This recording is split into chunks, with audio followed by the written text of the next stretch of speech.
humming forests, there lived a girl named Adaora. She was the only child of Mazi Okonkwo and Mama Ifeoma, and from a young age she showed signs of being different. While other children played and fetched water, Adaora would sit under the ogbono tree, listening. Not to people, but to the wind, the birds, and sometimes what she said were the whispers of the forest. The elders often warned the children, Ula nogbo abugi egwu, sleeping in the forest is not a joke. No one was allowed to venture into the Obodo Iyi forest after the sun sank behind the Udi hills. It was said to be the home of the Ndichi, the ancient spirits who guarded the land. Legends told of people who disobeyed and vanished, their souls trapped between worlds. But Adaora was curious. Too curious. She had dreams of the forest calling her by name.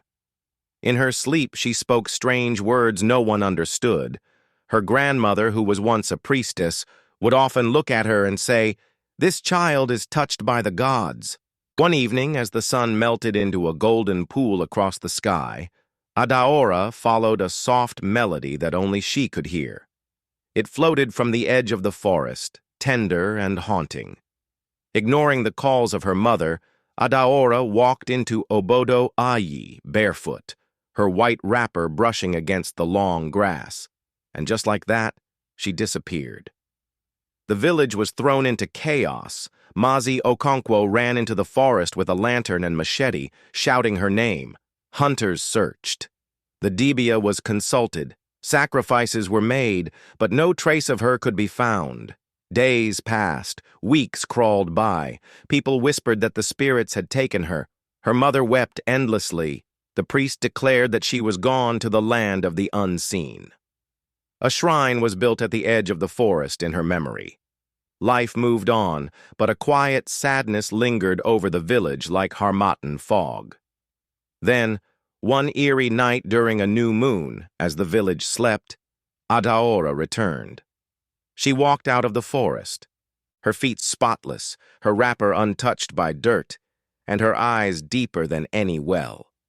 The watchman screamed, and soon lanterns lit up the paths. People gathered. Her mother rushed out, heart pounding. Adaora stood still.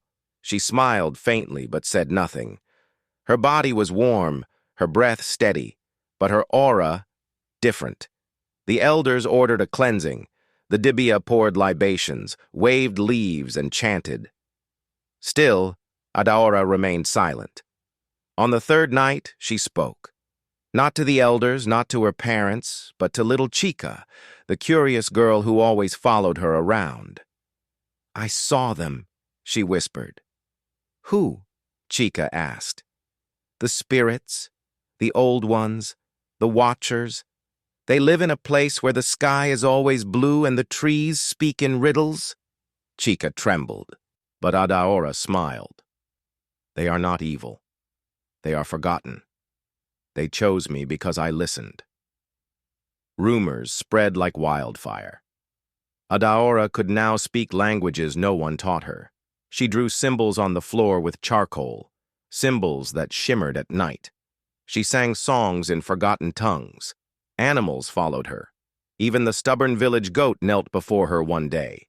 The chief summoned a council. The elders sat beneath the iroko tree as Adaora stood before them in white, her voice calm but strong.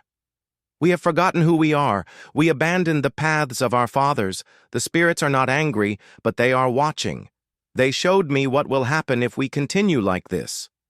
She told them of a coming darkness, not of the sky, but of the soul. A time when people would forget the land, the stories, the spirits, and even each other. She said the spirits had given her stories to share, lessons to teach, and warnings to pass. Many were afraid. Some called her a witch.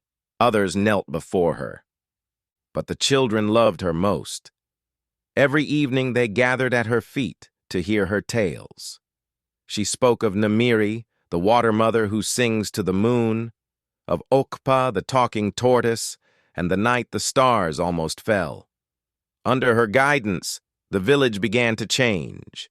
The shrine was rebuilt, Trees once cut were replanted. Market women sang the old songs.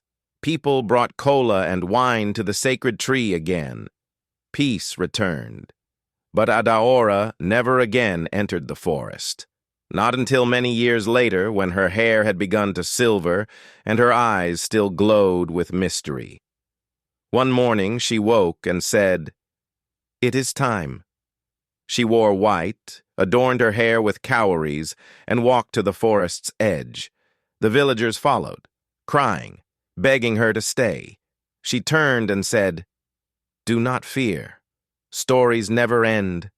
They only sleep."